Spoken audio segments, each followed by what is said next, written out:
අපිව නරඹන සියලුම දෙනාට. ඉතින් අද වීඩියෝ එකෙන් ඔයාලට ගේන්නේ කොහොමද පොල් තෙල් හදාගන්නේ කියලා. මුලින්ම මම මෙතෙන්දි තෝරාගත්තේ හොඳට වේලිච්ච පොල්. මොකද අපි එදිනෙදා පාවිච්චි කරන මාළු පොල් වලට වඩා මේ වගේ පොල් මදවල ජල ප්‍රතිශතය සාපේක්ෂව අඩුයි. ඒ වගේම තමයි වේල ගන්නත් පහසුයි. සමහර පොල් ගෙඩිය තුලේ පැල පිහිත් තියෙනවා. පොල් බිඳගත්තට පස්සේ වේල ගන්න මම තෝරාගත්තේ පිරිසිදු කළු පාට 3 wheel tent රෙද්දා.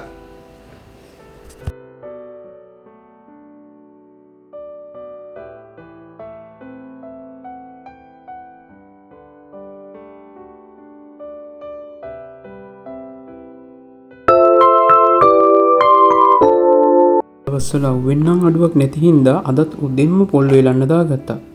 මේ වගේ ටෙන්ට් රෙද්දක පොල් වේලනකොට තියෙන ප්‍රධාන වාසියක් තමයි සූර්යාලෝකයේ ඉක්මනින් කළු පාටට උරාගෙන පොල් ටික ඉක්මනින් වේල ගන්න පුළුවන් වීම.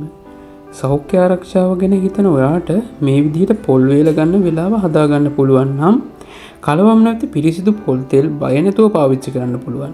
මතක තියාගන්න වැදගත්ම දේ තමයි පොල් පුස් අල්ලන්න නොදී වේල ගන්න එක.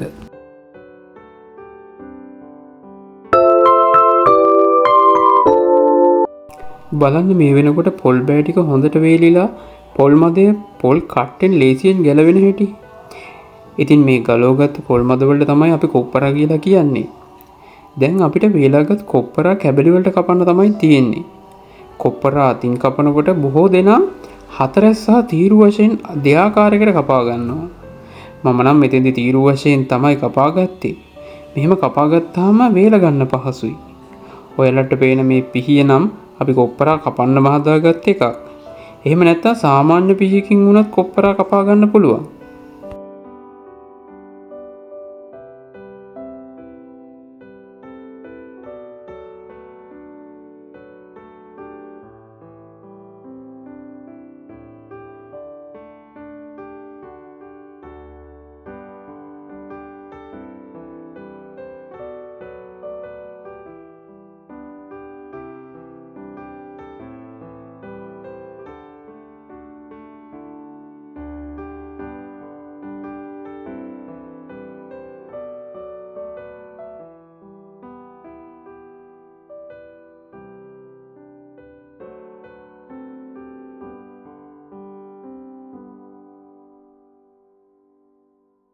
කොප්පරා කැබලි නැවතත් හොඳින් වේල ගන්න ඕනේ. මේක තමයි ඊළඟට ප්‍රධානම පියවර. මොකද මෙතනදීත් නිතරම බලන්න ඕනේ පුස් ඇවිල්ලාද කියලා. එහෙම වුණොත් තෙල් හිඳීමෙන් පසු පොල් තෙල් වල ගුණාත්මක බව අඩු වෙනවා වගේම පිළිකාකාරක හැදෙන්නත් පුළුවන්. මම මෙතෙන්දී මගේ පහසුව සඳහා කොප්පරා කැබලි වේලන්න භාවිතා කළේ ඇලුමිනියම් තහඩුවක් යටට යොදා සාදාගත් ට්‍රේ එකක්.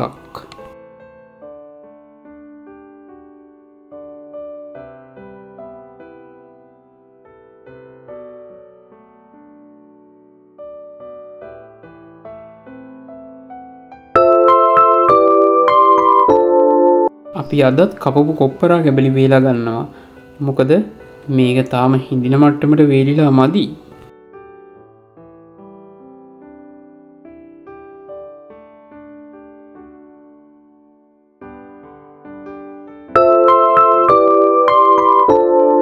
ඔන්න ඉතින් අද තමයි තෙල් හිඳින දවස. අදත් උදේවරුේ කොප්පරා කැබලි අවුවේ රත් කරගත්තා. මේ විදිහ අපේ කොප්පරා කැබලි හොඳට තෙල් පාටට පේනවා. අද හවස් වෙද්දී අපිට තෙල් ටික හිඳ ගන්න පුළුවන්. හිඳපු තෙල් පෑදෙන්නත් දවස් 3ක් විතර යනවනේ.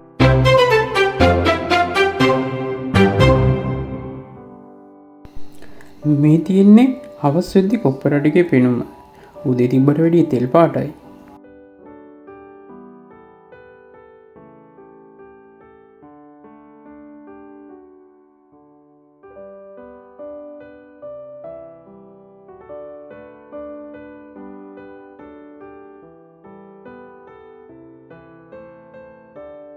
මේ තමයි පොල් තෙල් හිඳින මැෂින් එක. හැමදාම පොල් තෙල් පාවිච්චි කරලා තිබ්බත් සමහර විට ඔයාලා දැකලා නැතුව ඇති මේ පොල් තෙල් හිඳින්නේ කොහොමද කියලා. අපි එහෙනම් බලමු පොල් තෙල් හිඳින හැටි පියවරෙන් පියවර.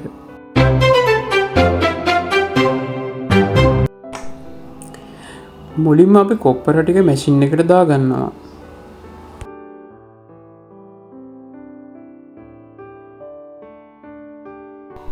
මේ පොල් අඹරන මැෂින් එකක් කියන්නේ කොටස් ගොඩක එකතුවක්. ඒවත් කලට වෙලාවට නඩත්තු කරලා පිරිසිදු කරලා තියා ගන්න ඕනේ. ඔන්න දැන් අපේ කොප්පරා ටික මැෂින් එකට දාලා ඉවරයි.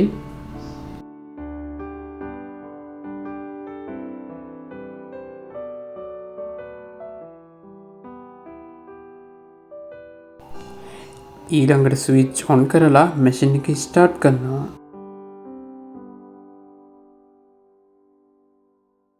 පේනවනේ හැම කොටසක්ම වැඩ.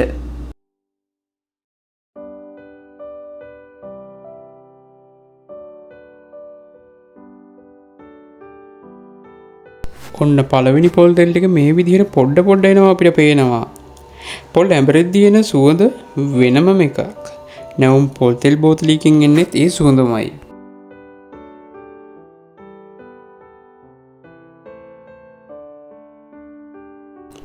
තෙල් ටික එක පැත්තකින් බේරිලා යනවත් එක්කම ඇඹරෙන කොප්පරා ටිකත් තව පැත්තකින් එනවා. මේ වලට පේන්නේ පළවෙනි වටේ ඇඹරිලා එන කොප්පරා ටික.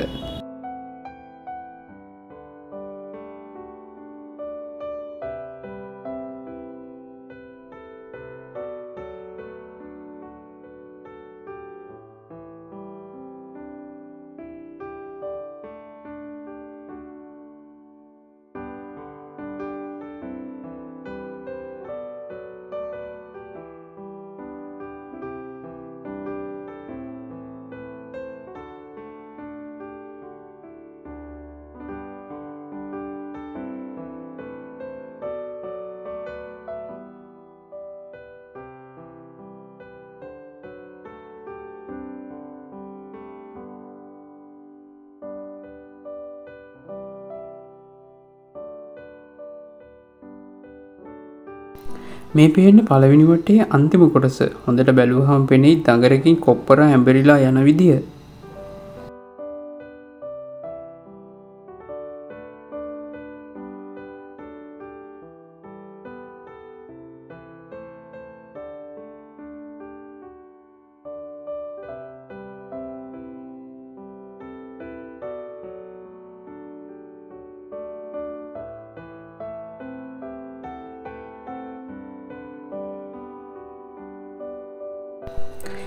මේ තියෙන්නේ පළවෙනි වටේ අවසානයේ ඇඹරුණු කොප්පරා ටික.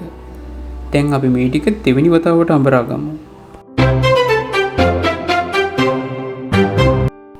දැන් අපි ආපහු කොප්පරා ටික මැෂින් එකට දාගන්නවා.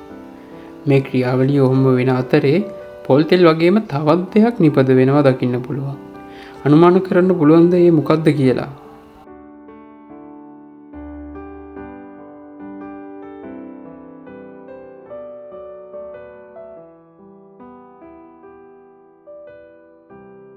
ඔන්න දෙවෙනි වටේ කොප්පරා ඇඹරිලා ඉන්නේ මෙහෙමයි. කලින් පාරට වැඩිය මේවා ටිකක් තදයි. දෙවෙනි වටේ අවසාන කොටස තමයි මේ පේන්නේ.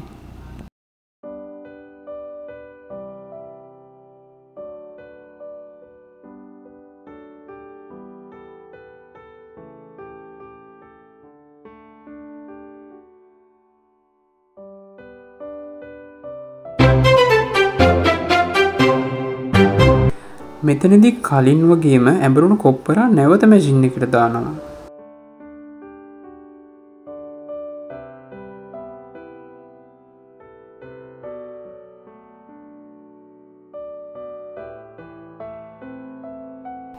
මේ එන්නේ තුන්වෙනි වතාවට ඇඹරුණු කොප්පරා ටික. පළවෙනි දෙවෙනි ගමන් වලට වඩා මේ කොප්පරා ටික තදින් තවත් වැඩි. ඉතින් තුන්වෙනි වටේ අවසාන කොප්පරා ටික මේ විදිහට තමයි ඇඹරිලා යන්නේ. සරලවම කිව්වොත් කොප්පරා වලින් පොල් තෙල් එනකම්ම ආයෙ මැෂින් එකට දාන එක තමයි මෙතෙන්දි වෙන්නේ. දැන් වෙද්දි කොප්පරා වල තිබුණු තෙල් ගොඩාක් අයින් වෙලා ඉවරයි.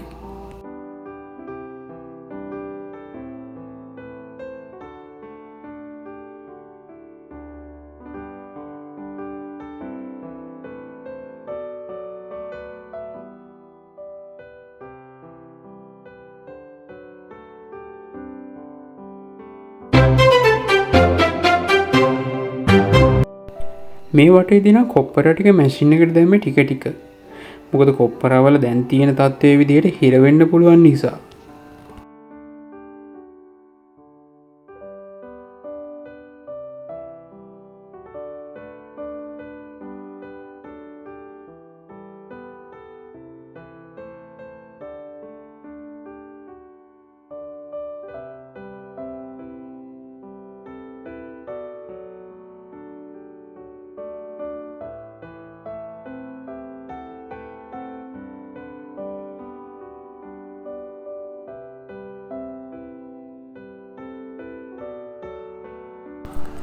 මේන්නේ අවසානයේටම ඇඹරිලා එන කොටස.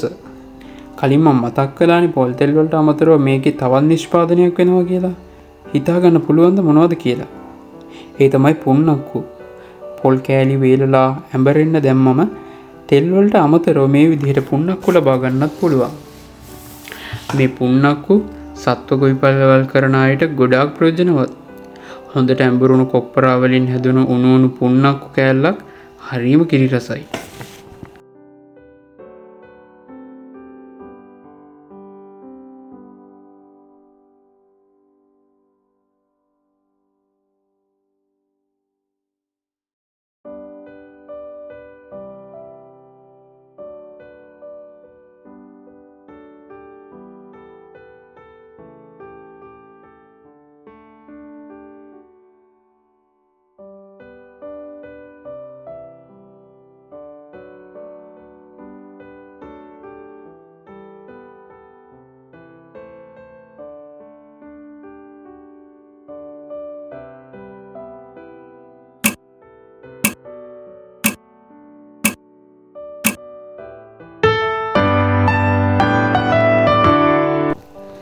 මෙන්න තියෙනවා දවස් ගානක මහන්සියේ ප්‍රතිඵල.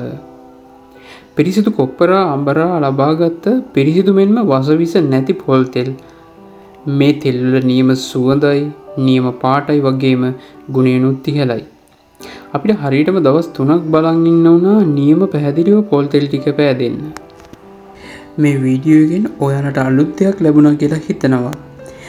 ඉතින් මේ වගේ තවත් වීඩියෝ බලන්න හෝම්මේඩ් රස අපේ YouTube channel එක subscribe කරලා තියාගන්න.